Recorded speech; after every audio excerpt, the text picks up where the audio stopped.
Welcome to the Calaveras County Board of Supervisors meeting for November 12th, 2019. We will begin with closed session. Item 1 on the closed session agenda, conference with labor negotiator Che Johnson pursuant to Government Code Section 54957.6 regarding employee organization, Service Employees International Union. Public comment, seeing none. Item 2, conference with labor negotiator Judy Hawkins pursuant to Government Code Section 54957.6 regarding unrepresented employees. Public comment, seeing none. Item 3, pursuant to Government Code Section 54956.9D1, conference with legal counsel regarding existing litigation, Michael Hatfield versus County of Calaveras, Calaveras County Superior Court Case Number 19SC7564. Public comment, seeing none. Item 4, conference with legal counsel, anticipated litigation, significant exposure to litigation, 3 cases pursuant to Government Code Section 54956.9D2. Public comment, seeing none. Item 5, conference with legal counsel, anticipated litigation, initiation of litigation, 1 case pursuant to Government Code Section 54956.9D4. Public comment, seeing none. We will go to closed session. I would anticipate us being a little after 9 o'clock by the time we return. Thank you.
Morning and welcome back to the November 12th, 2019 Calaveras County Board of Supervisors. If you are able, will you please rise for Pledge of Allegiance? Madam Clerk, would you be willing to lead us this time? Let us begin. I pledge allegiance to the flag of the United States of America and to the republic for which it stands, one nation, under God, indivisible, with liberty and justice for all.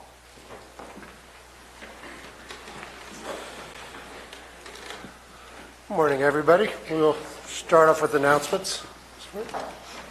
Report of today's closed sessions. Closed session. Item 1, conference with labor negotiator Che Johnson pursuant to Government Code Section 54957.6 regarding Employee Organization Service Employees International Union. There was no reportable action taken. Item 2, conference with labor negotiator Judy Hawkins pursuant to Government Code Section 54957.6 regarding unrepresented employees. There was no reportable action taken.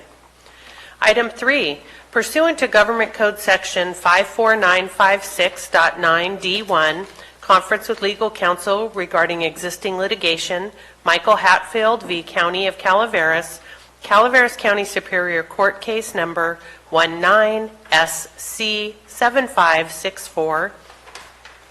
On a motion by Supervisor Mills and a second by Supervisor Stopper and a unanimous vote of the board directed the Office of County Counsel to file an appeal in this case.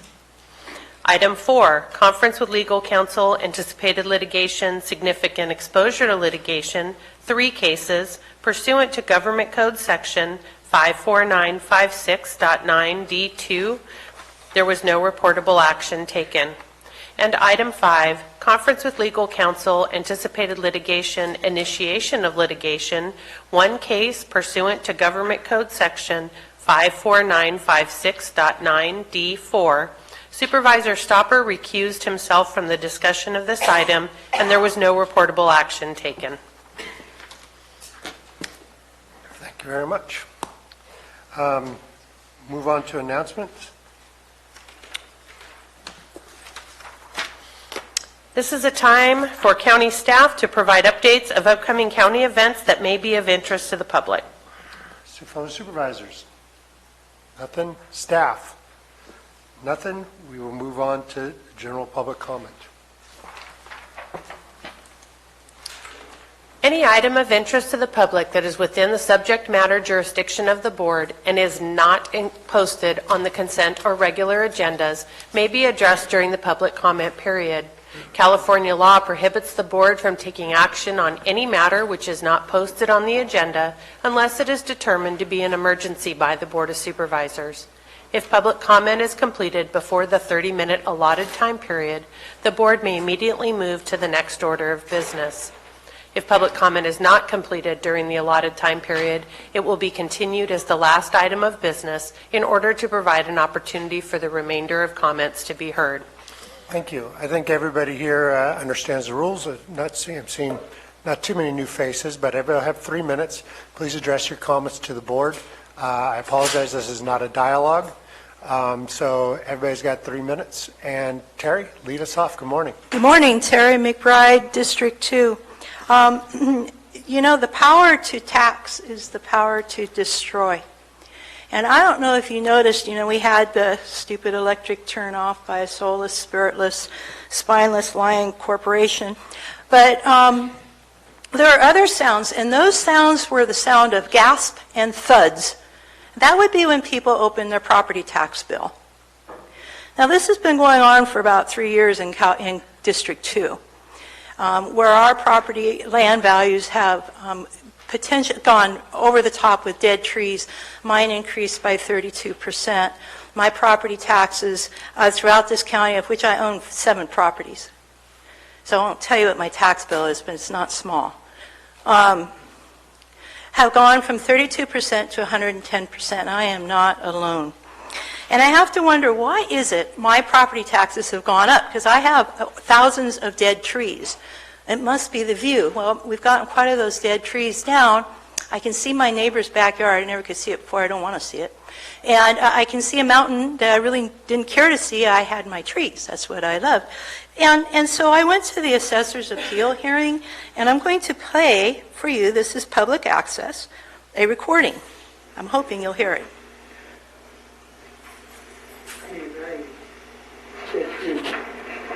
We don't, because we don't value trees. No. No.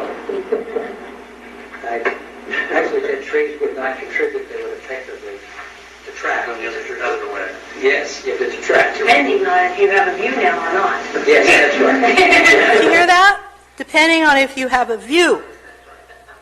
So they tax you for your view. Gosh dang. What is that about? So, and that is, you can get that copy, that's public record, you can get it from the Board of Supervisors secretary over there in the recorder's office. We were told that there were computer problems when we met with Leslie Davis. You now have a group of approximately 200 really irritated people in this county, and we're getting more every day. And I'm highly recommending to each and every person to file an appeals with the Assessor's Appeal Board. I will say that when I went to that hearing, it was very cordial, it was very polite, I learned a lot, and I'm glad I took the time to do it. It was well worth my energy to do it, and I would hope that anybody questioning their tax bill will do the same. I have to wonder what's going on with our assessor's office. I'm going longer than I wanted to, but I'm wondering if we've got a rogue assessor, a corrupt assessor, or what in the heck is going on, because people are opening these bills, gasping and thudding, because they're being taxed on their property when they didn't own it either. Thank you, Terry.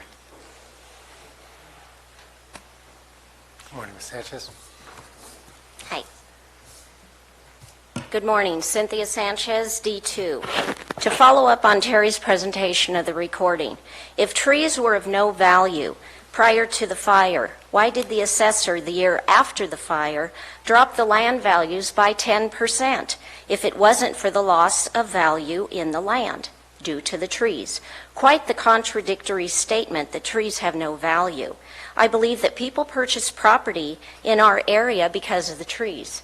What do we have up here? People travel to Big Trees State Park.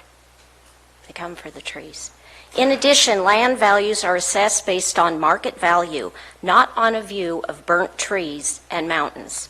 Back in March of 2018, 10 to 12 property owners from the burnt area, D2, met with the assessor to discuss their unexplained increase in property values. Leslie basically chalked it up to a computer glitch. Funny how the computer only focused on the burnt area. Perhaps the computer figured that a lot of the property owners would probably be involved in the lawsuit against PG&E and would be receiving a compensation for their losses. In addition, when property owners question their land values increasing, the response they receive from the department is, you can file for an appeal. In March of this year, the State Board of Equalization was presented with 60 random parcels in the burn area and a few from outside the burn area. The majority of those 60 parcels, 70% of them, had unexplained increases. Within the last 3 years, some of the land and structure values in D2 have doubled. The real estate market does not follow suit with this pattern. In April of this year, another meeting at State Board of Equalization with former Senator Ted Gaines, his Chief of Staff Dave Titus, and Dana Jorgensen, State Rep for Assemblyman Frank Bigelow, resulted in great concern with what is happening in this county, especially in the burn area.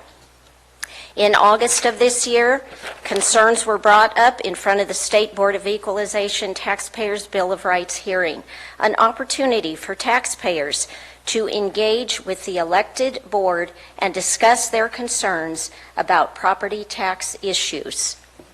I am going to stop there so that the rest of the presentation can be presented by Pamela. Hi, good morning. Pamela Richmond, D2. These circumstances are currently being investigated at the state level. The state has offered twice to have state officials help Leslie with her 6,000 transfer backlog, which she has declined. Why have we lost all transparency in this department?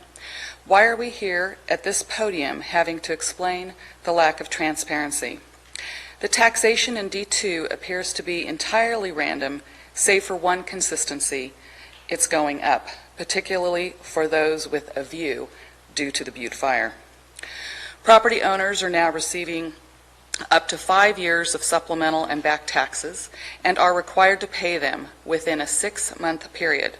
Some are being billed for years that they did not even own the property.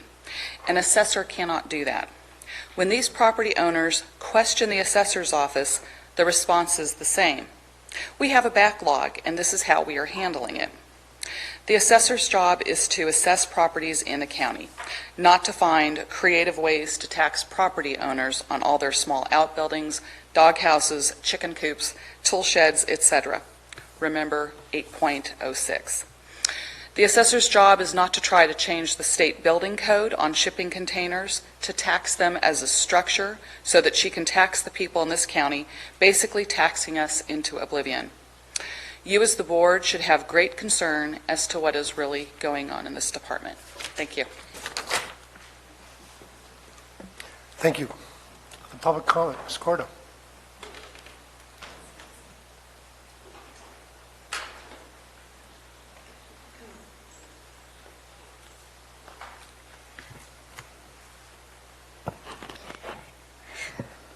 I too am sorrowed by the fact that the trees are not being replaced. They're not being thought about being replaced. And we have a responsibility to replace them because they provide oxygen for us to breathe. A lot of people make a big deal out of carbon sequestration. And plants need carbon in order to grow, and trees need carbon in order to grow. We need trees. We need them because they are the best potential of giving oxygen, especially the needled trees.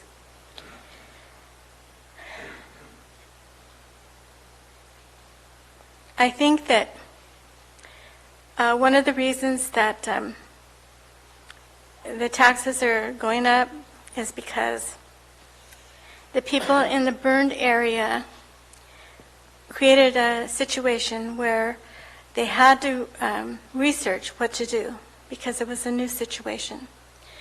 And so they've discovered that they can legally do things to raise taxes. And the reason that they need to do this is that we have a burgeoning county government. It's overflowing with workers pointed toward the pot industry. And they have to be paid somehow. And so people's taxes are going to go up. Their water bills are going to go up because the county is, people are subsidizing pot growing. In Taiwan, people are, young people especially, are fighting for their freedoms that they had, and they're losing. And they're now being shot. And now we're going to be facing this in California and the United States. And when the Chinese take over, just watch how much pot you can grow, and watch how much pot you can smoke, and watch how much drugs you can take. Just watch. Thank you. Is there other further public comment? Seeing none, we'll bring it back to the board.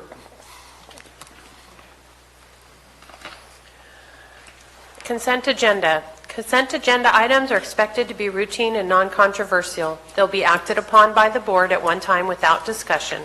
Any board member, staff member, or interested party may request removal of an item from the consent agenda for later discussion. Thank you. Fellow board members, Mr. Mills. Number 7. Anybody else? Seeing none, staff? Public? Okay. Can I have a motion for the remainder? So moved. Second. Motion by Supervisor Stopper, second by Supervisor Callaway. All in favor? Aye. Opposed? Carries 5-0. Item 7 is from the Administrative Office to approve the amended and restated joint exercise of powers agreement and adopt a resolution approving proposed revisions to the Golden State Finance Authority joint powers agreement. Supervisor Mills, you had questions? Yes, and looking at packet page 33, regarding Golden State Finance, there is a discussion there about PACE financing programs. I would like to be sure that we include in our resolution a clear statement that we do not support and will not support the use of the PACE program in Calaveras County. It would be probably to add number 3 on page 31 or page 32 of the whereases to state that we will not support and do not condone the use of PACE in Calaveras County. Supervisor Mills, I serve on the Golden State Finance Authority. There is nothing in this document that requires this county to participate in PACE. 34 out of 35 counties in this state have already approved this. Not all of them are PACE members. So to your concern about this including PACE, it doesn't apply to us. So I don't know why we'd want to put a letter in there. I looked into this because, upon first reading it, I was here last year when the county made a decision to remove PACE. So at that point, we already have it voted on by the board to not support PACE within our county or government-financed solar.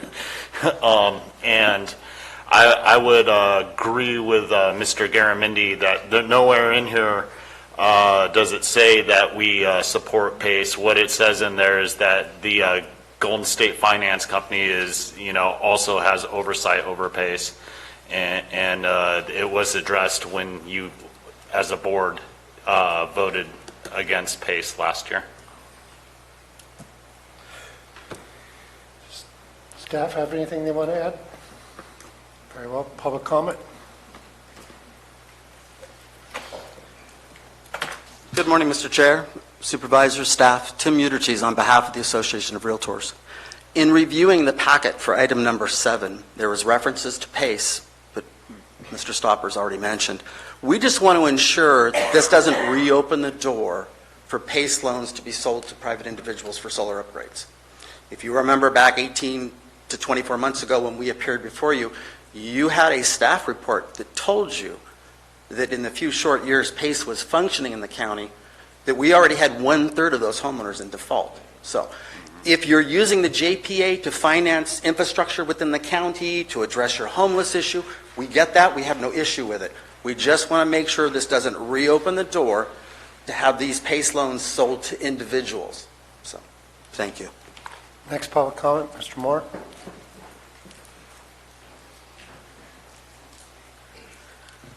I'm Will Moore from District 5, but I have to admit I didn't read the agenda packet, and I don't know what PACE is. Is there a way someone could explain it? Thank you, Mr. Moore. Other further public comment? Seeing none, I'll bring it back to the board. Is there further discussion on this item or motion? The only purpose, Chair, in pulling this was to make a clear statement within the resolution about our previous stand on PACE, and that I was simply asking to have that statement included in the resolution so that there's clarity in that document of our stand on the PACE program. Thank you. I'll poll on the board. Is there any interest on this board including that statement regarding our stand on PACE in this motion? I don't think it hurts anything to add it in there. I mean, just The only thing, I'm sorry, I cut you off, Supervisor. My apologies. go ahead. My only thing is, we have 34 out of 35 counties in this state that have approved this without adding in our own commentary or narrative. I don't think we gain anything except looking like, we wanted to stick it in someone's eye for no positive outcome.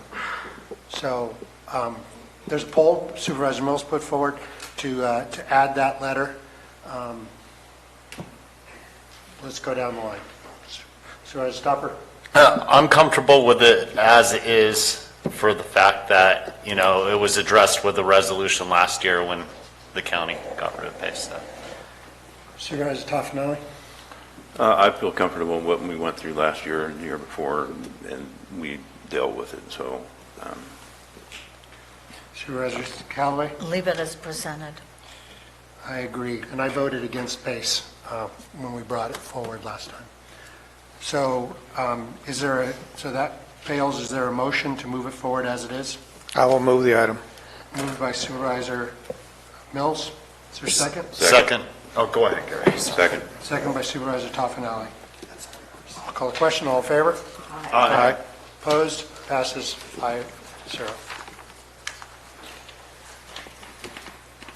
Item 8 is from the Administrative Office to adopt a resolution making a finding of public benefit and waiving certain fees for Habitat of Humanity for Calaveras.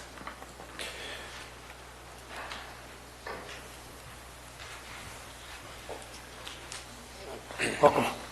Thank you. Good morning. I appreciate your considering this resolution. Habitat this year, over the next 26 months, our plan is to build 3 affordable homes in Calaveras County, and we have dozens of repairs that we're planning as well. Waiving the fees, the inspections, the permits is a big help, and the public benefit is pretty clear with the housing elements. The affordable housing issues is prevalent, and just about every governing body that I know considers this a public benefit. So I appreciate your consideration, and I'm here if you have any questions. Any questions from the board? Supervisor Mills? You actually work with Area 12 on repair program? We do. It's a very small, compared to what we do, it's a very small part of what we do, but we do work with them, yes. Okay, thank you. Any other questions from the board? Very well. Public comment on this item? Carrie? Good morning again, District 2. I hope that you will work with these folks because, you know, we like to help our neighbors, a helping hand, a hand up. But what about the Butte Fire people? What are you going to do for them to help them build a house? Just put that out there. Do support these folks. I think what they do is amazing. Everybody should have a roof over their head. God bless them. But what about the Butte Fire folks? You guys are forgotten about us. You go up Highway 4 if you want to go to see the scenery, the big trees or the snow or whatever. You go through Valley Springs to get up here. You go through Copper. Nobody drives through District 2, do they? Unless they're going home. You don't see all the camping trailers out there that we live in still. Because we have been we're just out. When you read about the news articles on the stupid bankruptcy, they don't even mention Butte Fire. I go up to Sacramento and remind them, hey, we're still here. There's 1,000 of us.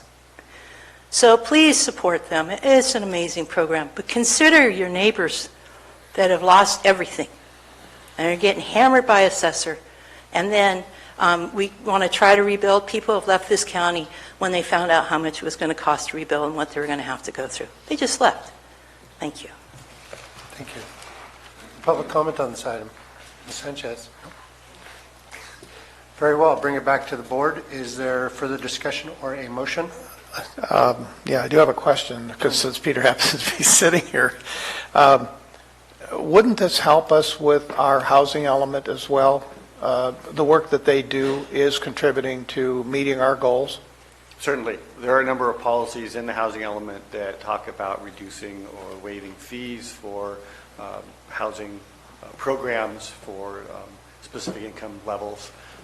And each year we're required to report to the state regarding meeting the regional housing needs assessment allocation. Housing constructed by Habitat typically meets one of those criteria. So yes, this would be beneficial to the county. I didn't see it in the discussion summary, but I wanted to be sure that it's in the record that they are helping us to meet those goals. And failing to meet those goals, there are some financial repercussions that would happen. So every year the state tries to link more and more programs to the RENA allocations, and so yes, this would be beneficial to the county to assist Habitat to construct affordable housing in the county. Thank you for your response. We want to thank you for what you do for our community and the great steps you've moved forward. And, you know, it's a very small bite of a very big problem, and we appreciate your time. With that, I'll move this item. We have a motion by Supervisor Stopper. Is there a second? I'll second it. Second by Supervisor Mills. All in favor?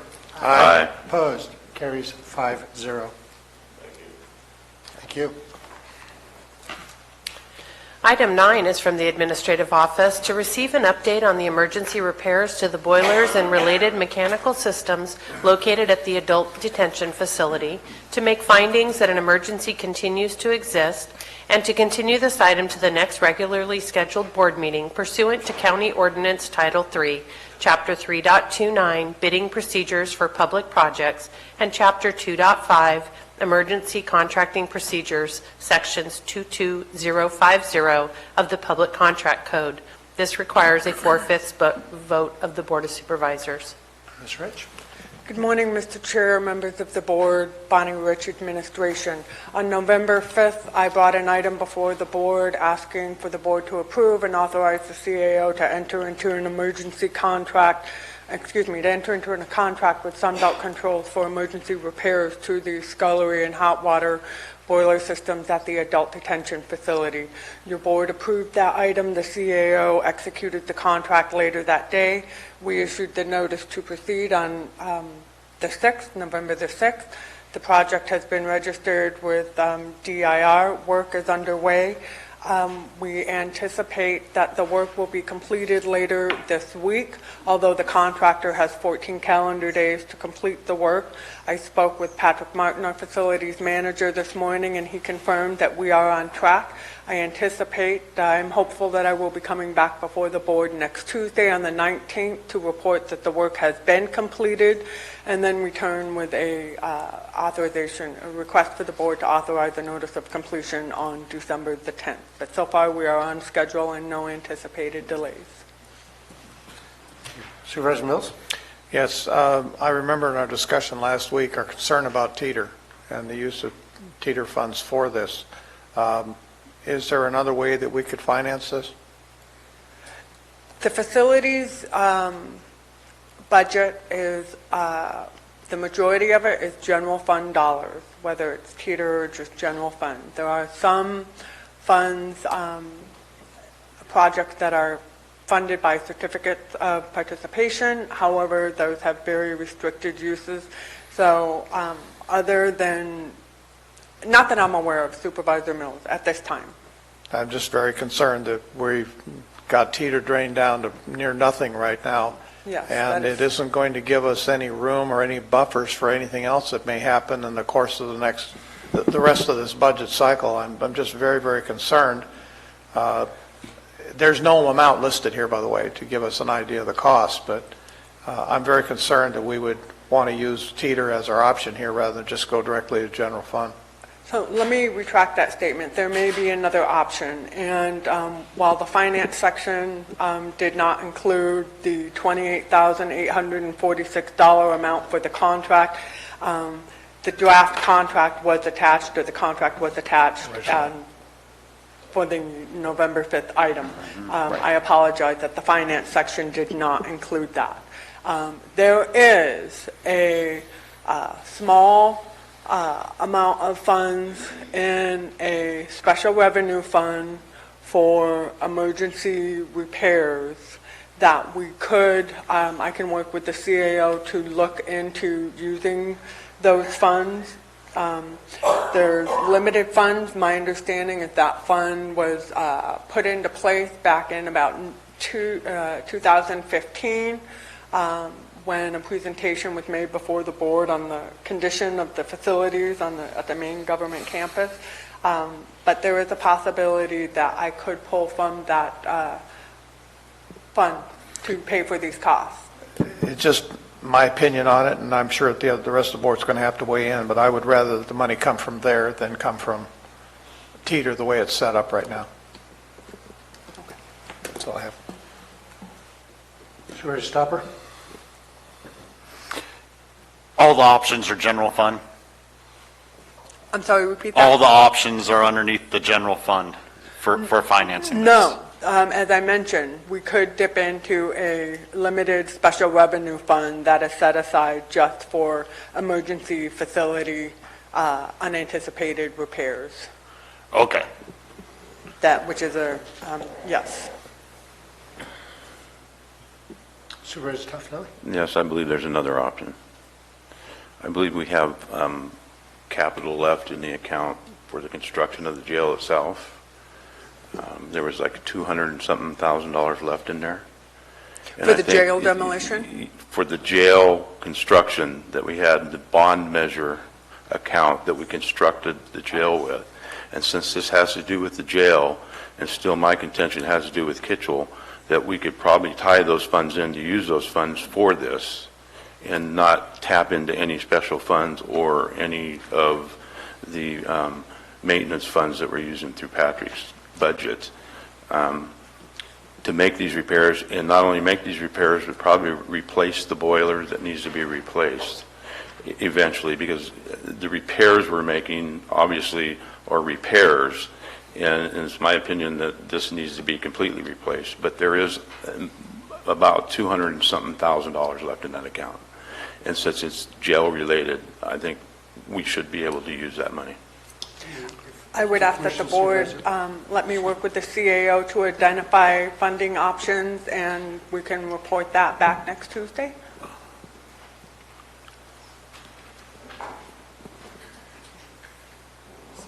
The item's been approved as far as the budget. We can bring it back as we close it out with a secondary recommendation that can be adopted then. But in the action that was taken last Tuesday, there was a budget, so we'd have to bring it back again for a different alternative. Well, I would prefer to keep the things to do with the jail and Kitchell and everything else into a single area where we're not grabbing from different places. We've got all of those funding activities, those repairs, those modifications, or whatever adjustments that we've done, all in one general account location. And if there's any future discussion with Kitchell about it, it's very easy for us to then just, here it is. Correct. It just makes it a lot simpler. So I fully agree with the concept of keeping all of the jail work in a single account area so that it's very easy for everybody to look at it and see it and understand it. Very well. So there seems to be some Supervisor Stopper. Supervisor Toffenelli has a very good point, and that falls within the confines of the restricted funds as they're set forth with the bond for the jail. I think that was Measure J. I think it makes sense as long as that money's in there, and I'm sure it is, because I'm sure Mr. Toffenelli did his homework on it. That makes more sense than anything else right now. Okay, so it seems I'm sensing a consensus to, when we bring this back next week, talk about the budget item and where the funds should be coming from. I was not aware of that fund either. Most things we need to run to ground. Is that the general consensus of the board? We'd like more information specifically around this, Supervisor Callaway? Okay, very well. I'm not seeing Bonnie, any opposition. do you need a vote today of any type, or can this come back next Tuesday for? The action before you today is, yes, I do need a vote. I need the purpose of returning to the board under Public Contract Code is for the board to review that an emergency still exists. It provides the opportunity for staff to give you an update of where we are with the repair. So I do need the board to approve this item. So the only thing we will do next week is just come back with how that finance is going to look. And a status update, and hopefully Okay. that update will be that the work has been completed. We need public comment? Yes, we do. Public comment on this item. Mr. Segal. Good morning, Al Scala, Taxpayer Association. There may be a fourth alternative. We have a new facility. We hired consultants to design it under contract who have errors and omissions insurance. We've hired a contractor, and under that contract is similar provisions for errors that the contractor makes, that they be responsible for that. And then there's always the possibility that the contract was modified by the county in such a way that the problem was created, and that is not the responsibility of the architect or the designer or the contractor. In that case, county is responsible. Now, doesn't it make sense that we ask have our legal people review this, to actually read the contracts with the architect and with the contractor, and see if the area of responsibility for payment or correction of a problem is really their responsibility. If it is, you don't have to go to a budget item. The money will be paid by those responsible. That's what they have insurance for. Make sense? Thank you. Thank you. The public comment on this item. Seeing none, I'll bring it back to the board.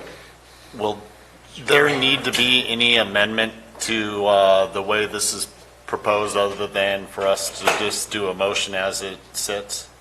That we can bring it back with another budget item next time with that? If so moved. Certifying the ongoing emergency and emergency work is continuing, and we'll bring an update for the budget, but as is appropriate for now. All right, I mean, assuming that we've got So these. moved. Thank you. We have a motion. Is there a second? I'll second. Motion by Supervisor Stopper, second by Supervisor Toffenali. All in favor? Aye. Opposed? Carries 5-0.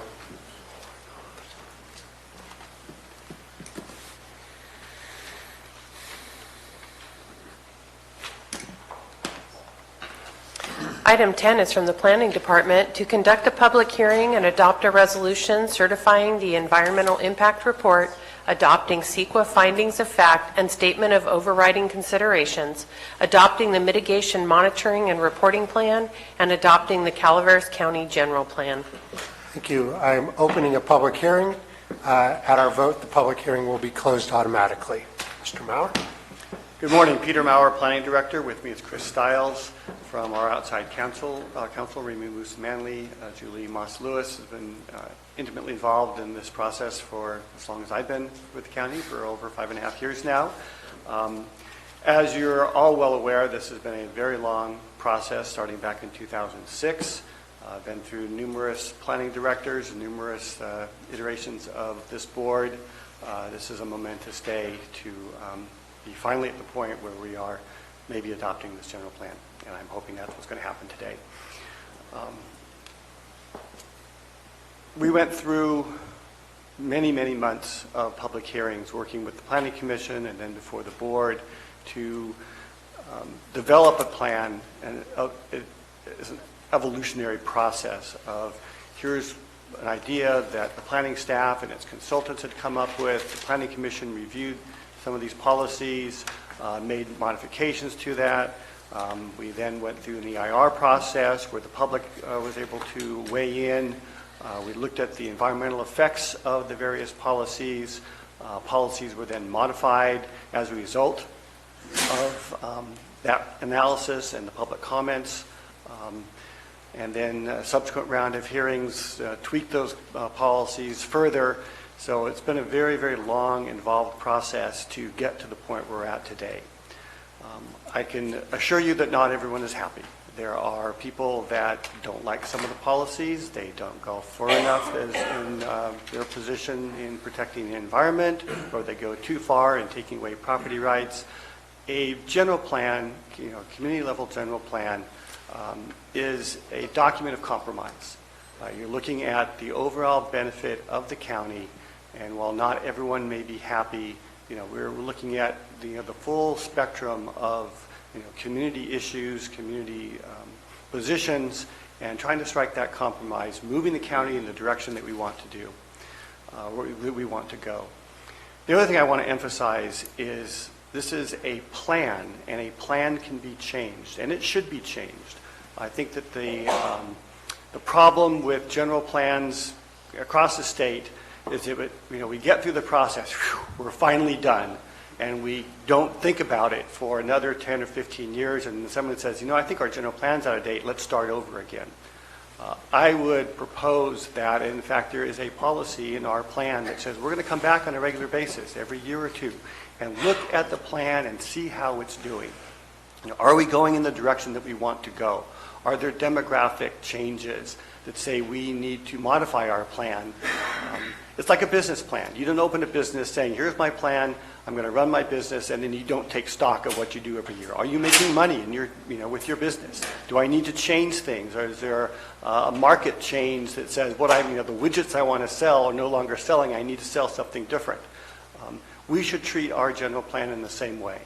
Is it getting us to where we want to be, given the factors, economic factors, population growth factors, environmental factors that we need to consider to make our county a healthy, viable community in which to live and grow and develop an economy that supports its community. I think we've reached a good compromise here.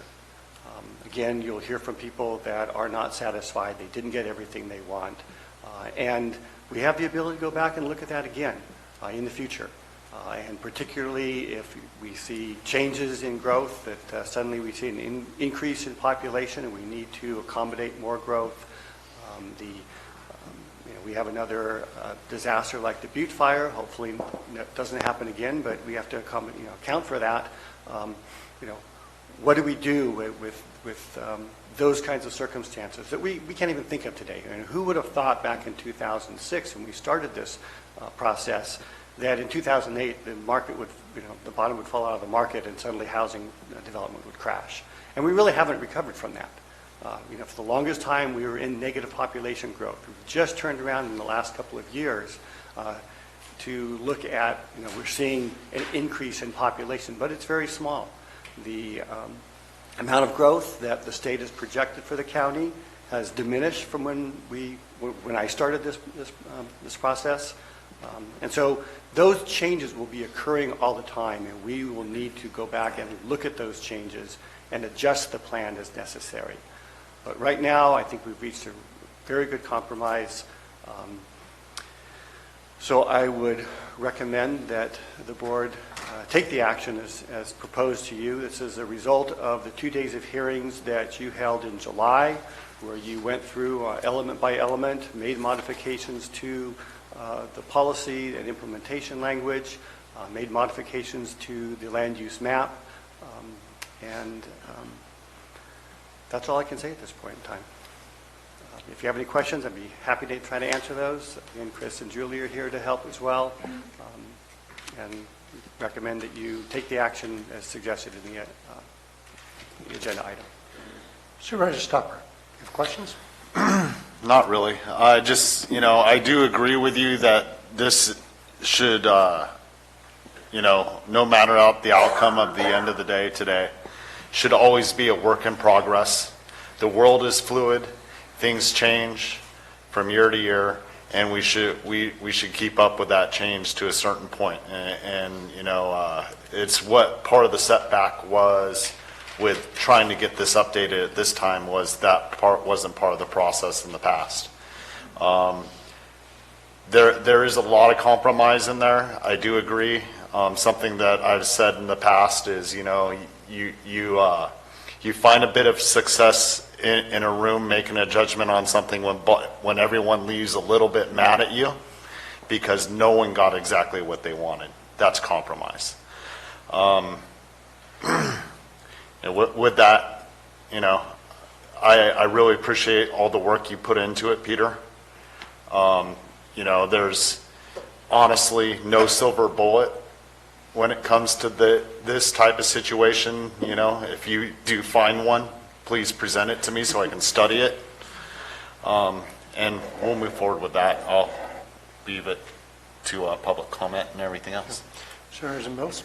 Yes, I think having sat through a number of the Planning Commission hearings in 2015 and 2016, I know Supervisor Stopper was also involved at that time. They were going through it not just line by line, but at times word by word. It was a very detailed exercise and almost a heroic exercise on their part to want to take as much time as they took with each piece of it. It was amazing to watch, and I think that our county needs to be very proud of their effort that they put into it. It wasn't as though they were rubber stamping anything. They sometimes had some very terse discussions amongst each other. And I just want to be sure that everybody understands that and how much the county should appreciate, and I know this board is probably appreciative of the work that they put into it. Do I consider this to be the best general plan?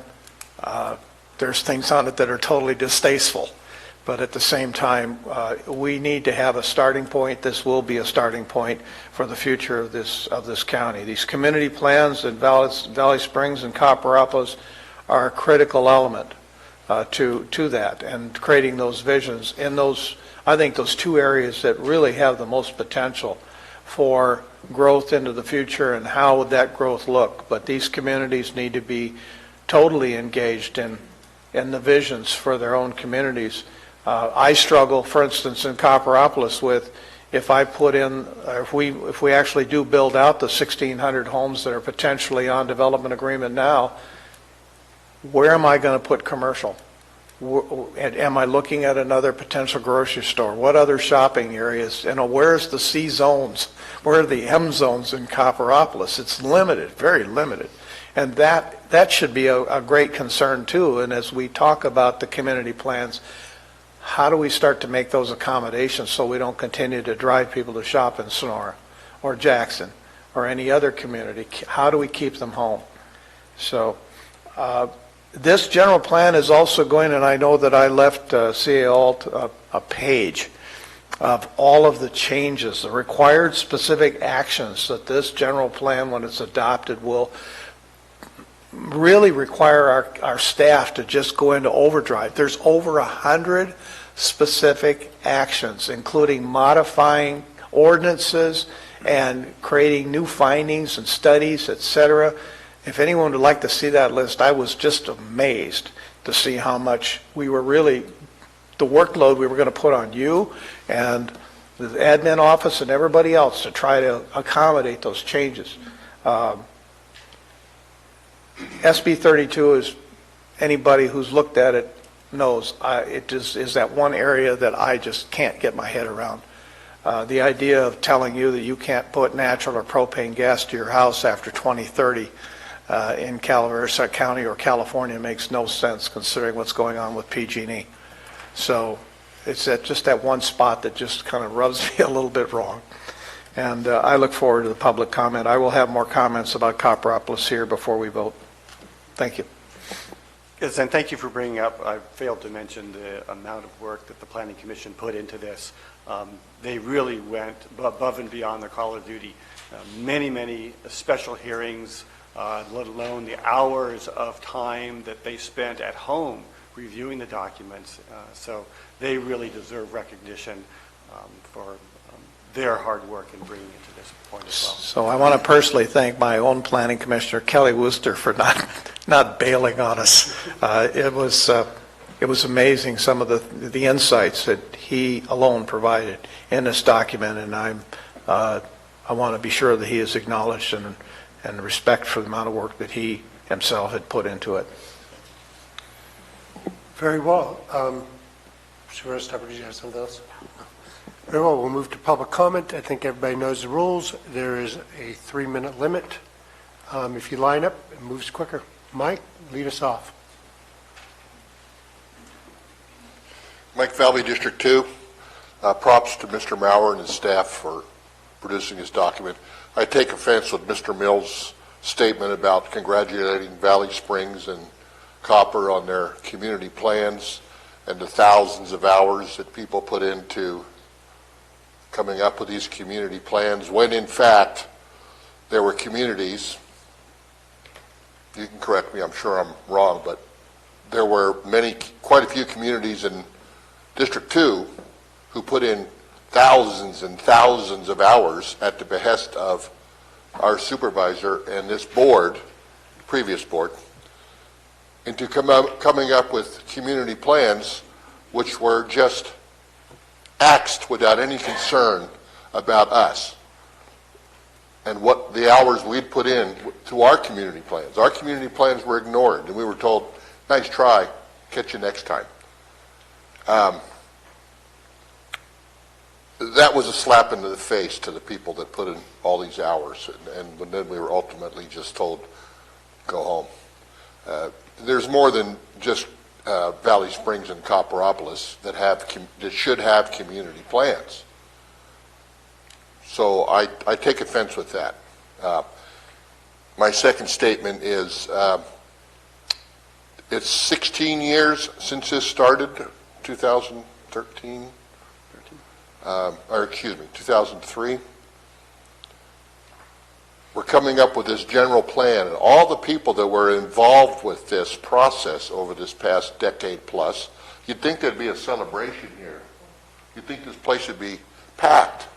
But you know what? The county government has beaten the common citizens' concern with the general plan. They've beaten it into submission. There's a dozen people here, maybe 14, that are concerned about the general plan. This place should be packed with people that are concerned about our general plan and are celebrating its passage. But instead, we have the same cast of characters because this county has beaten, and I speak for myself on this, it's beaten my concern with the general plan into submission. I don't care anymore because of all the work that was put in by a lot of individuals that was just ultimately ignored. So, pass it. It's great we have it. Again, props to Mr. Maurer and his office. But there are a lot of people that are upset with it, and you've beaten our care for it into submission. So, congratulations, you win. Next speaker.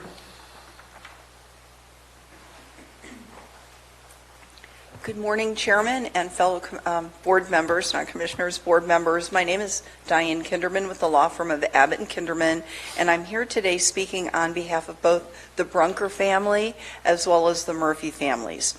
I submitted a letter on Friday regarding our requests. The general plan definitely is a work of art, and I appreciate all the work staff has done on it as well, as do my clients, but we're still here requesting asking that you look through the prism of resource production again and look at these two sets of properties and remove them from the resource production, maintain the status quo with the proposed designations that we've identified in the letter, and we request that you do that today, and that would not in any way inhibit your ability to approve the general plan this morning as you so desire to do. It can be done with a simple swipe of a pen on the approval resolution. And in the letter, what we've requested is that the Brunker properties be designated, they maintain the status quo, be designated instead of the FSS 5 is what it was previously. The closest thing to it is the RTB. And instead of resource production, we requested it be designated RTB. And as to the Murphy family, when we were drafting the letter, they had requested that it be designated. Theirs is also the FSFR 5. They had requested working lands because there's a small portion of their property that was working lands, but in reality they too would appreciate having the RTB designation because that is the identical designation to what it had been previously in lieu of the resource production. My firm did an analysis of these designations under CEQA using the assumptions that staff used, and we've concluded that there's maybe a 1.2% change with these different designations in terms of growth potential. So that is not significant in terms of CEQA. So we've created a record here, both in terms of the numbers and the different CEQA impact categories, including those that were done qualitatively and those categories that were analyzed quantitatively. And it's in the letter here, and it would provide the evidence to support our requested change in a record, and it's an argument, and there numbers that we would stand by if you were challenged on this particular issue. So with that, we request that you change, in lieu of the resource production on all of these properties, that it instead be the RTB, Rural Transition B. Are there any questions? No. Thank you, Ms. Kinderman. Thank you. Appreciate your time. Mr. Thomas?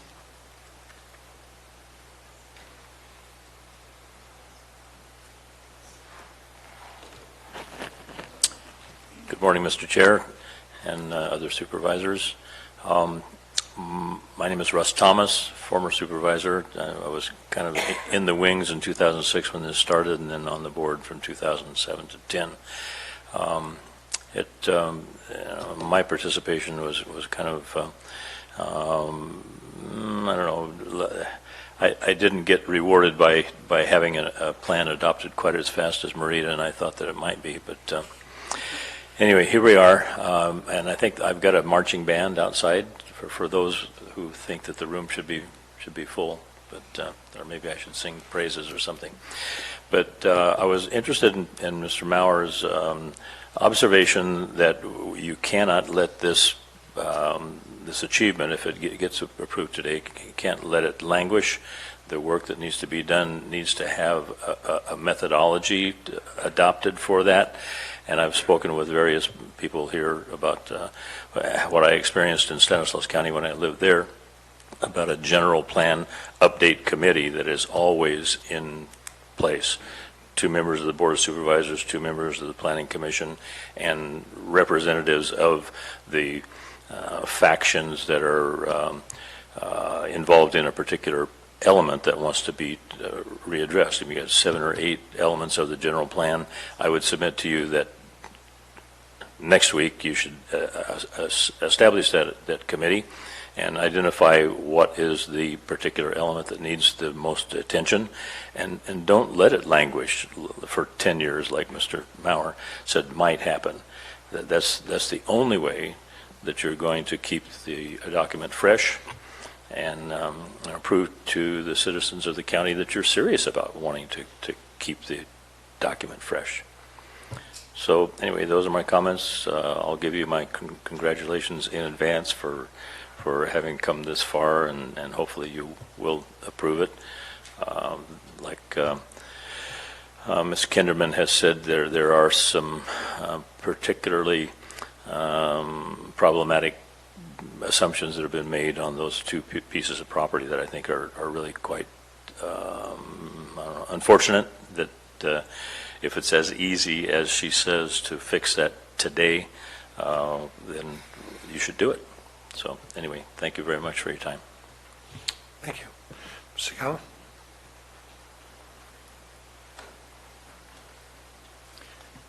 Good morning again. Al Sakala, Taxpayer Association. Boy, what a lot of work done by everybody, in particular Peter. There's several positive suggestions. When we have a compromise, if the compromise is between a perfect plan and a highly flawed plan, then the compromise is a partially flawed plan.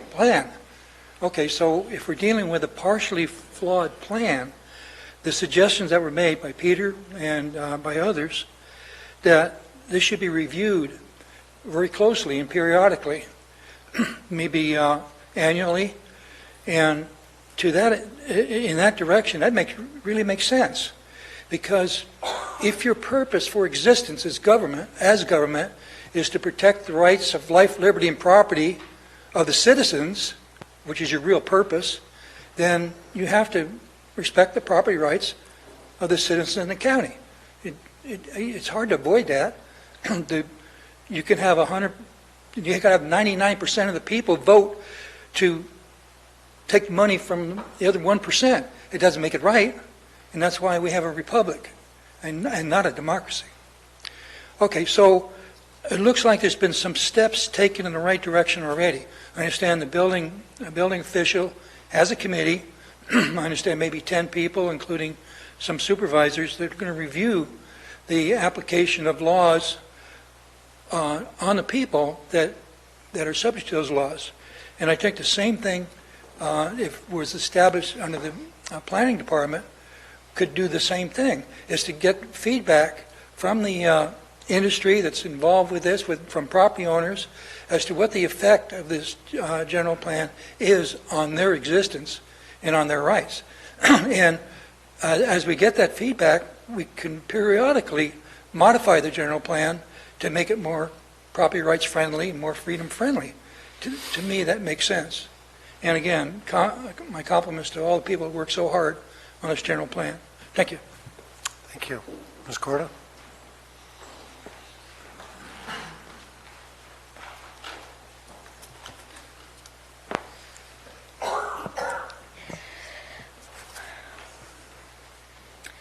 I do not believe that the general plan has direction for replacing the lost trees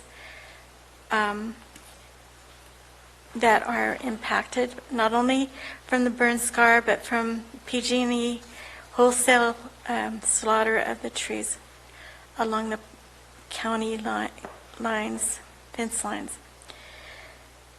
There's been no allowance for helping those at the burn scar area to replace their lost homes with eased regulation and taxes.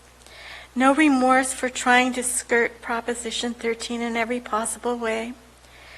No recognition of animal and plant life and the repercussions to them from not encouraging their natural homes' safety.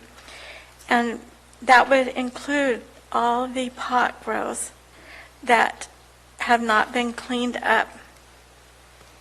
And I wonder what will happen to these people. Are they going to just take their land and their home or whatever they've got there? Is that going to be an excuse to plump up the county coffers? It doesn't seem quite right.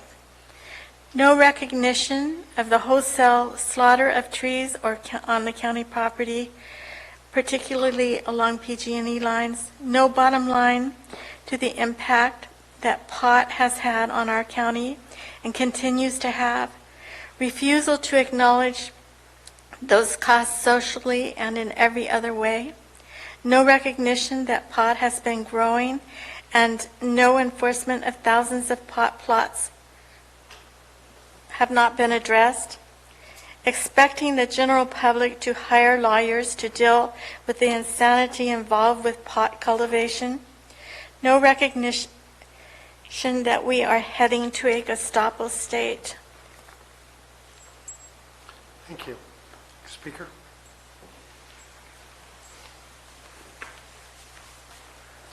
Hello, board members. I'm Chester Murphy, and I represent the Murphy property here. And I just want to mention a couple of things on it. We've owned it since 1915. It was Chester Murphy, who'd be my grandfather, and his brother Walt Murphy, who was father to Doris Murphy Barger, and a lot of people knew Dick and Doris Barger. But anyway, since 1968, Diamond 20 has been next to us. We've had the same zoning, and they had planned for it to be the next phase, and got 4 roads dead into it. We've had fiber optics put into it, and pull boxes, a will serve, Calaveras telephone. We got a major intersection that Caltrans put in. They also had the engineering for an overpass put in there about 10 years ago. Calaveras County Water District had Nolte Engineering, and they were going to bring water in to the Diamond 20. They were also going to serve our property as well.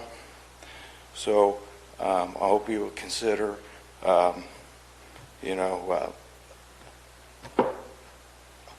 zoning our general plan designation rural transitional. Thank you. Thank you, Mr. Murphy.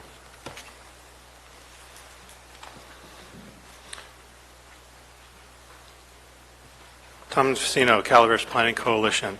Before I get started, I just want to say one thing.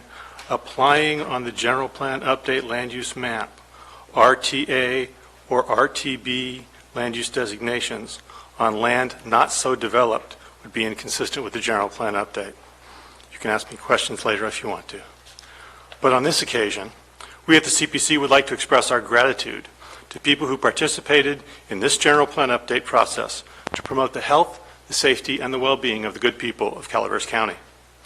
We thank then Acting Planning Director Bob Selman, who in 2006 made the update of the 1996 general plan his department's top priority.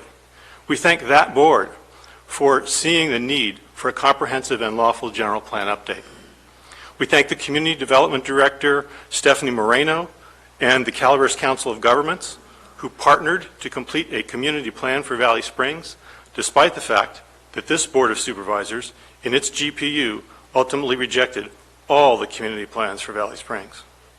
We thank the Mintier Harnish consultants for their work in 2006 to identify the flaws that needed correction in the 1996 general plan, even though this Board of Supervisors, in its GPU, ultimately fails to correct those flaws. We thank Mintier Harnish for listening to hundreds of people at workshops to identify in 2008 the key issues the county needed to address in the GPU, even though this Board of Supervisors, in its GPU, would ultimately defer addressing those issues indefinitely. We thank Mintier Harnish for their efforts through 2011 to prepare a draft general plan, even though it would ultimately be rejected by the Board of Supervisors and never be seen by the public. We thank the Agriculture Coalition for crafting a mitigation measure to help conserve resource production land for the future, even though this Board of Supervisors, in its GPU, would ultimately reject that mitigation measure. We thank CCWD and the many community members who collaborated, despite ideological differences, to produce the water element, even though it was ultimately rejected by the Board of Supervisors. We thank the consultants who drafted the energy element, even though it was ultimately rejected by the Board of Supervisors. We thank the Calaveras Economic Development Company for working with the CPC to promote the STARS project, even though this Board of Supervisors, in its GPU, ultimately rejected the suggestion.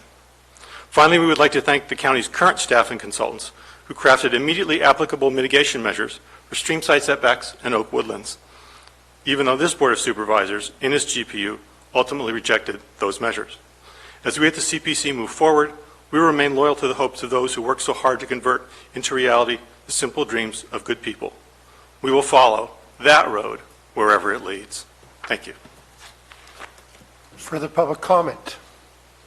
Seeing none, I will close public comment on the general plan update and bring it back to the board for further discussion. Supervisor Mills? I'll lead off. Of course, I'm going to be primarily concerned about Copperopolis and the vision for what is the potential in Copperopolis, having met with a local bank here just recently, and not so much trying to sell a specific developer's project, but to sell the basin itself and its future potential as the area that could be the most easily to handle growth in the future due to its infrastructure and its capacity. I am intimately concerned about traffic circulation down there, about the ability to move traffic in emergency situations for evacuation purposes, knowing that we're limited in how quickly we can move across the Burns Ferry Bridge, how quickly we could evacuate northbound into probably an existing fire zone on Highway 4. That has to be at some point dealt with. Remember that Oak Canyon Ranch was in the project list at the time the general plan was being done. It's now off the list. There's 3,400 homes that were in the system that are now out. So I don't see that the Brunker or Murphy properties literally are creating any more of a problem. I think they're helping to solve a problem. If we want to get southbound and provide another way of getting southbound to 108 and also help Tuolumne County, I had a breakfast with Supervisor Rodeford from Tuolumne County yesterday morning over this very issue of of how do these two counties work together to solve some of these issues of transportation or moving people around. There has to be another way. And I think that having the ability to not close off or to not make it so difficult to provide that additional benefit into that basin can't be ignored. I'm very concerned about the intersection. Caltrans spent a lot of money, Mr. Murphy, on that intersection down there by the Double D. And that, knowing that they knew that there would be potential at some point in the future for that growth to occur, that they know something we don't know. Many people might not be aware, but the Economic Development Company, there's two members sitting in the room today that were on that Economic Development Company over the last years. I was one of them. And I was also on CCWD as a director at the time the water element was put together. So to say this board rejected, I can tell you very clearly I was very involved in it back then. I would like to ask the board for a specific action today, and if they are amenable to it, to place the Murphy Ranch properties and the Brunker properties back into, or get it out of the resource production and put it into some form of working land or rural transition zoning, if the board is amenable to do it. If they're not, then I would ask that it become a priority of this board to do it and not leave it to the individual property owners to bear that effort, and to be able to do that hopefully within the next 6 months if we adopt, because getting this plan adopted has become a priority for this board. So if it's something that the board feels that they can do today, if they can't, that maybe they would agree to doing it sometime in the very near future, but it be an action from this board as an update to the general plan rather than to put that onus on the developer. So I would ask for a poll and call for a question to see if the board is amenable to placing these two properties out of resource production and in either rural transition or working lands at this time. So I will do this poll in two parts. The first one will be, do we want to pull this and do this today? Second one will be, is this a priority for the board in the near future? Close enough? So let's start with question one. Does anybody want to pull this and do this work today? Supervisor Stopper? I've spoke out for the fact that those have both been zoned as such in the past, and we've worked backwards on it. I'm in favor of working on it. Today? Sure. Yes. Supervisor Callaway? Mr. Maurer, Ms. Kinderman said that we could make the changes with the wave of a pen. I don't see how we can make those changes without the document going back for analysis. Could you please clarify her comments? Well, I would be concerned about just making that change without looking at what the potential impacts of that change are. I know that in Ms. Kinderman's letter, she had, her analysis was that it would have minimal effect, it would not affect the general plan EIR. I have not done that analysis myself, and I would feel more comfortable in order to do that and bring something back to you saying yes or no, we agree or disagree. I don't have that analysis in front of me, so I couldn't tell you today. Mr. Chair, I can support making changes to what is before us today. If Supervisor Mills would like to consider it at a later date under a general plan amendment that could be initiated by the board, I'd be open to listening to the discussion and the impacts of it, but not to make changes today. Supervisor Toffenelli?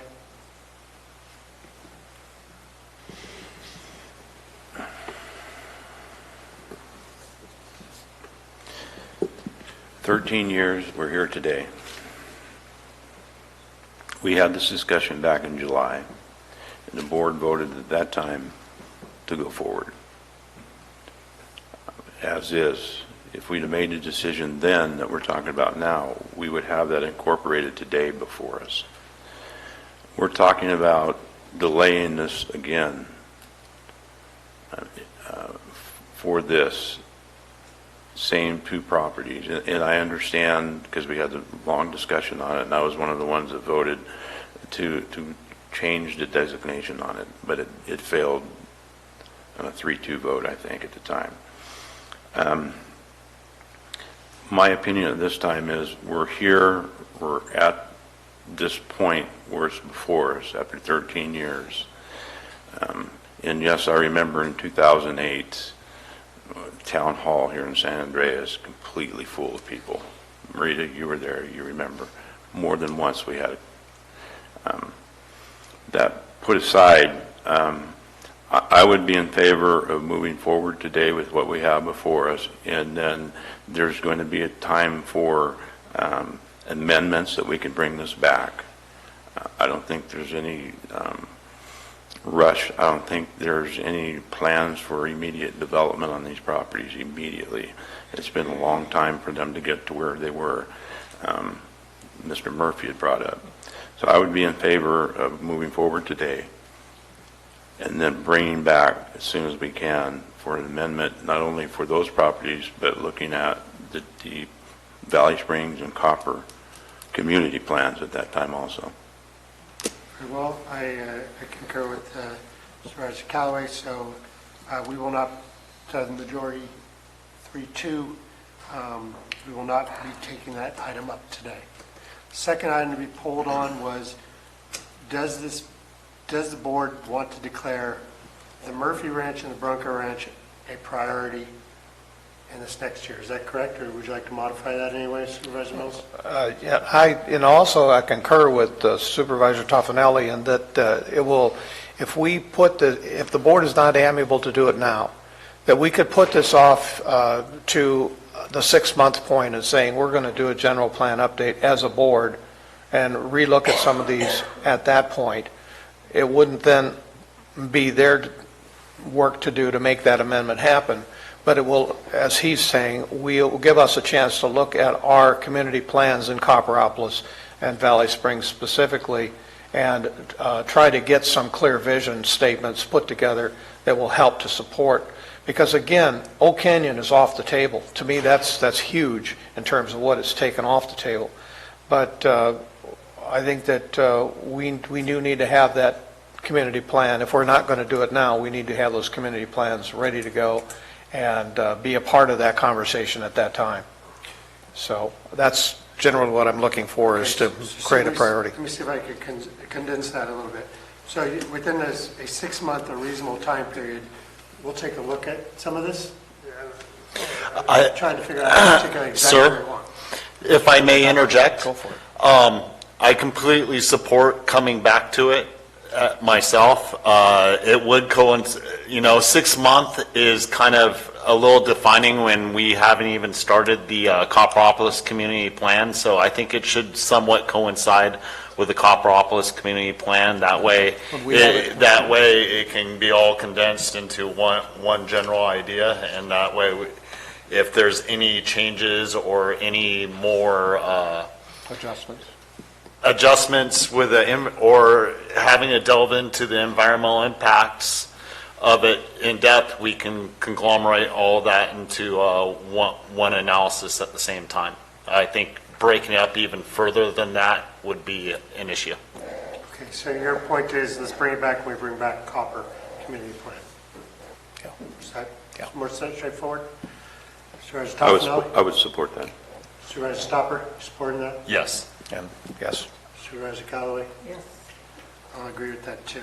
I'm glad we're doing that. I hate to have this board initiate a study on a piece of property for an individual when it's been 50 years that Double D's been there. I mean, Yeah. it's nice to fit it in with the rest of it. And it's important too to understand just what all of the vision for Copperopolis is as well. That all has to fit together. So Okay. I appreciate this board's support in making this a priority. Very well. Other comments on the general plan or the EIR or any of the items on this agenda item? Anybody like to make a statement before we start calling the vote? Supervisor Callaway? I really feel honored to be happy to be part of this at this point in time, and having gone to almost every single meeting, community plan meeting, and of course, as a board member, general plan meeting. This general plan and the community plans are really a balancing act of interest. Mike got up and said he didn't have anything in here on D2 in their community plans, and I'm looking and thinking, They're all in there. whoa, they're in there. But, where's District 3 community plans? They've been 86th from this, of which I had a hard time with, but, we'll move forward. And I think as we move forward, what I have been impressed with in the plan and from the staff is their commitment for us to look at the general plan and incremental timeframes, so we're not stuck in the 15-year, 13-year position as we have been now. And it was interesting to see Mr. Enfizimo sending us something from El Dorado County, where we have a leading expert here on El Dorado County. I like the fact of where we're going to go forward. The big complaint is the county's at a standstill because we don't have a community general plan. Well, today we're going to have a general plan. And those people who are saying we can't move forward without it, you have it. So whatever the issues are, whatever your projects are, then let's move forward with them. I never felt the general plan held up any projects, but I don't know, somewhat of an emotional issue for me today to have this plan before us, and I'd be very honored to have my name associated with this general plan. And having worked with Gary for years on it, and the prior board the last 3 or 4 years, and Bruss. So all of us have a piece of it, of this plan, including Joyce Teckle. If I could kind of put her name on it, I put Joyce's name on it too. So. No, thank you. Oh, okay. Anyway, those are my comments. Very well. Supervisors, would you like to make a comment? This has been a long time in coming, and having sat through so many of those meetings and listened to the input, the amount of public input that's gone on this over the years, to say politics is a messy business is an understatement, but it is true. But it's important. It's important it be that way, because it allows everyone to express their views and express their opinions and be heard. And I can't say we haven't given more than enough opportunity for the public to be heard on this matter. But if we just simply say, we've done it, we can go put it on a shelf, and that's where it sits, we really haven't done a good job with it. And I hope that this board and the Planning Commission and anybody that sits here in the future considers this a priority to keep this as current as possible. There are going to be changes, and we have to accept those changes. But how they work, that's going to be up to the communities to decide. This was 2 attempts at a community plan in Copperopolis. Both of them were rejected. Okay, there's no more excuses. Let's get it done. We're going to get it done today. And then we'll move on with the rest of the pieces to make this puzzle work and make this whole county grow and be a vibrant community like it should be. Thank you. Supervisor Stopper? There's been a lot of work for years I mean, the work started prior when the last general plan was finished in the late 90s. I think at that point there was some realizations that, we need to work forward on some more issues that were brought to light in the early 2000s. There are so many people that have a piece in this. I can appreciate the different supervisors reflecting on their small parts of it, but this has been ongoing since 2006. There's multiple planning commissioners, there's multiple board members, there's multiple planning directors, staff. Community members have left, some have arrived. Things have changed significantly since the day we started working through all this. It's something that needs to be done. It's, again, I say, there isn't anything that's perfect. 2016, I was integral part of getting the Rancho Calaveras community plan inserted at that time. Ms. Callaway is correct. The Copperopolis, the Valley Springs community plans were not part of the situation, and Mr. Mills brings up the very reason there was contradicting plans coming forward before that board and the commission at the time, and the board had waived the fact that they're too controversial at this time to move forward, that they wanted those left out and then to come back to them at a later time to be able to work forward on the rest of the general plan. But District 2's probably has the most community plans in there out of any district. All of them are in there. Right, I believe so. All of them. Miss Callaway's missing quite a few up Highway 4 from the general plan. I might note, Vallecita will never see a community plan. I don't like tar But feather. Valley Springs, it is in Mr. Toffanelli's district. It is something that does lie close to my heart. I have a very small sliver of it in my community, but our communities are together. I mean, they don't stop from Rancho Calaveras into Valley Springs, and it's important that we do get that finished and we do work forward on it. And we have started some meetings. I hope we can continue to work with the people from those communities to build on something and have it in the near future done and put on there with a consensus on the issue. We'll never have 100% of people in agreement, but I think we should have a consensus on how we need to move forward with the Valley Springs community plan. Sir Stefano? And just touch base on that a little bit. Mr. Maurer, on your website, the link to Valley Springs Community Plan is up and running, and it's open for comments. That's correct. And it's been up for the last couple of weeks. Yes. Yeah. So have we had any comments? Have you checked on it to see if anybody's chimed in on it at all? I haven't checked recently. Okay. Well, I just want to bring that forward. That is up. If you're listening and you're interested in that plan, please go to Mr. Maurer's Planning Department's website. Click on this link to Valley Springs Community Plan. Read it. Put your comments in it. We're interested in your comments as far as what you have a vision for in Valley Springs, and we will look at all comments.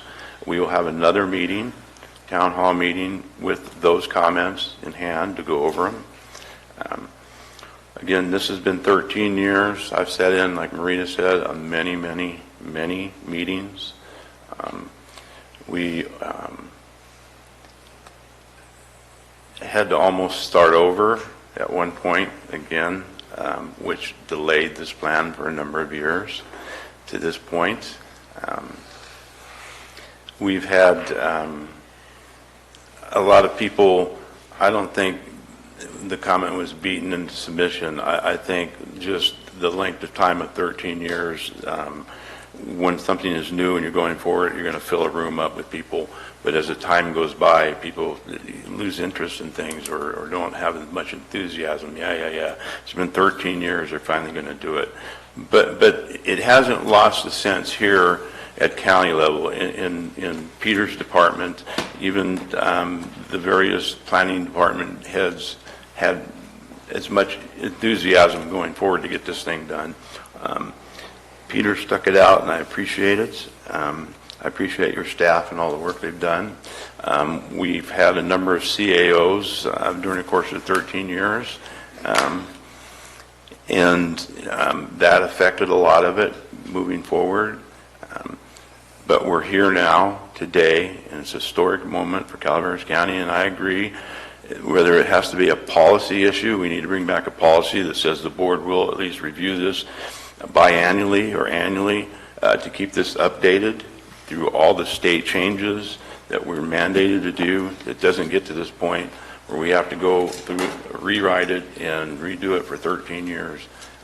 Is just an incredible amount of time. But I'm looking forward to completing the Valley Springs Community Plan, bringing that back here, and having it reviewed by this board and adopted by this board. So with that. Thank you. I wasn't going to make a statement, but judging by the pile of emails we got over the weekend and the literal gigabytes of data, I thought I would take the time and return the favor. First off, I want to start by thanking you, Peter, for your work on this. You have been a steady guide on this work. You led community groups, planning commission, and this board through the process, and I want to give you my sincere appreciation for your hard work on behalf of this county to make this happen. It's a remarkable achievement to bring us all together and get this thing done. I also want to thank you, Chris, and I want to thank you, Julie, for your work on this too. You guys have all both been partners in helping us bring this through, and my personal gratitude to everybody. I want to thank the Planning Commission that's already been done extensively, and I want to thank the volunteers and community leaders. Like Mike, I remember the community planning meetings where there were hundreds of people. This was three supervisors ago. So it's been a long time coming, and I want to thank everybody who participated in that. But I'm pleased and relieved that we'll pass this general plan update today. This process has extended for more than a decade and has been the victim of changing priorities, staff turnover, board conflicts, and individuals and groups who have less interest in completing the project than they have in eternal delay, paying consultants, and political fights. I want to reiterate what I said in July when we passed this as a draft. The general plan update is not an elixir to all the county's problems. It gives us a roadmap, a map which we can adjust regularly should we choose as the world change. This is a guide. It doesn't dictate everything that we must do. I have been criticized publicly because I've chosen to advance progress over this never-ending debate. If we do not move ahead, we continue to live under the general plan that calls for us to increase our population by 5 times. Does anybody still think that that is a good idea, to live under that plan?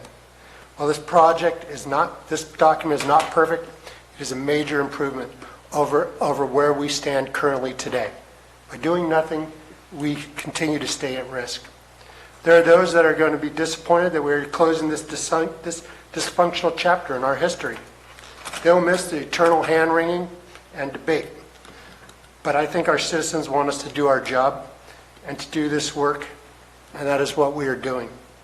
There are others who would fight to the end, threatening to bankrupt our county through litigation if they don't get 100% of what they want. They will choose to sacrifice the general welfare of all our citizens because their narrow goals were not achieved. I would ask these people to look at the aggregate good in the general plan update. Realize that in a democracy, we must make compromises and work to improve the document through dialogue and understanding, and not through useless litigation that in the end is only going to benefit the attorneys. To them I say, stop fighting, reset, and work with your county and fellow citizens, not against all of us. This document includes all the community plans in District 2 that were approved by the Board of Supervisors. This document includes agricultural mitigation and preservation of our landscapes. This document reduces greenhouse gases and focuses growth where it is appropriate. This document allows our community to move forward, and for these reasons, I'm going to enthusiastically vote to support this general plan update. Is there a motion or further discussion? Sir, so moved. Moved by Supervisor Stopper. Is there a second? Second. She can have it. Second by Supervisor Callaway. Thank you. All in favor? Aye. Opposed? Carries 5-0. Thank you very much.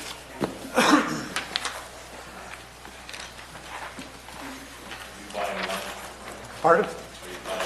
It's too early for lunch, Russ. Thank you.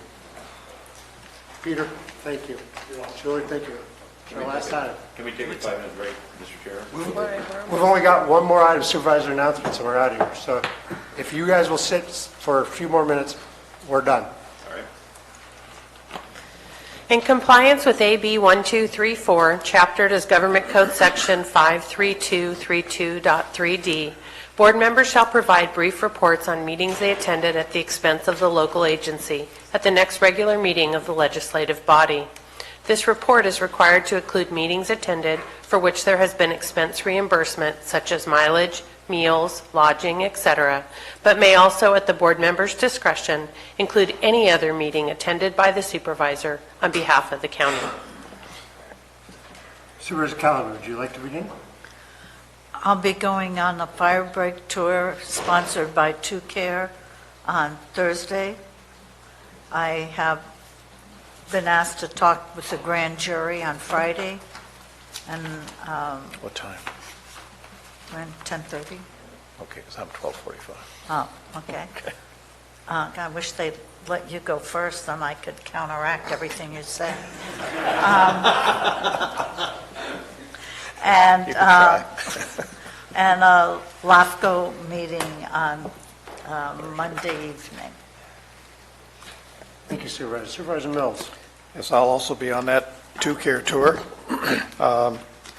Just want to give out a piece of history here. If, everybody knows where the Big Tree State Park is in Calaveras County and very familiar with it, but what they probably don't know, and you can look this up in history, is the South Grove of the Big Tree State Park was actually given to the state of California by the Pickering Lumber Company in the 1930s. Let me tell you, my mother's maiden name is Pickering. Okay. But there was a trade that happened there. That wasn't strictly just a giving. There was a swap that occurred. But you'll note that the only place in California that has never had a devastating major wildland fire is the Stanislaus Canyon. The Stanislaus. It was because of the logging operations that the family did back in the 20s and 30s that has allowed it to be what it is today. It's important to understand that those practices that they did in the 20s and 30s still apply today. It is not clear cutting. It is thinning. It is fuel reduction and understanding how it all works. To that end, I was up at Mountain Counties last Friday, spoke with Senator Brian Dahle and many other members on that issue of forest land partnerships, solving our natural resource challenges together, and water conservation legislation framework update. The message of the mountain counties and our ability to provide safe, clean drinking water to the rest of the state is being heard in Southern California. The partnerships have been created through Aqua and many other efforts, and we are talking together on a regular basis. It isn't just about the twin tunnels. It's about how can they help us to get that watershed and the fire reduction and the forest health in place to help all of us in the state of California. And I'm so glad and grateful that they're willing to have that conversation. It's not a them versus us anymore. It's we're all in this state together, and we're going to work this out together. So I just wanted to let you know that Friday program was very important because we had people from Southern California in that meeting and discussing these very issues with us. So you'll know that it's no longer twin tunnels. It's a single tunnel. And there's a possibility that may not ever need to happen if we can get this right. So the $10 billion that they're looking at to try to make that happen could easily be pushed forward from Southern California to help us, to help them. And that's pretty much all I have to say. Supervisor Stopper. Nothing that I spent county money on, sir. There you go. Supervisor Toffenali. I don't have anything to report I spent county money on either. However, I want to bring up to the board that on Thursday, the 14th, at 10 o'clock, we have an ad hoc facilities meeting scheduled. So we will be reporting back to this board at the next meeting after that. So, okay. Thank you. I have nothing to report. Staff, CEO, and council, clerk of the board, nothing. Therefore, this meeting stands adjourned.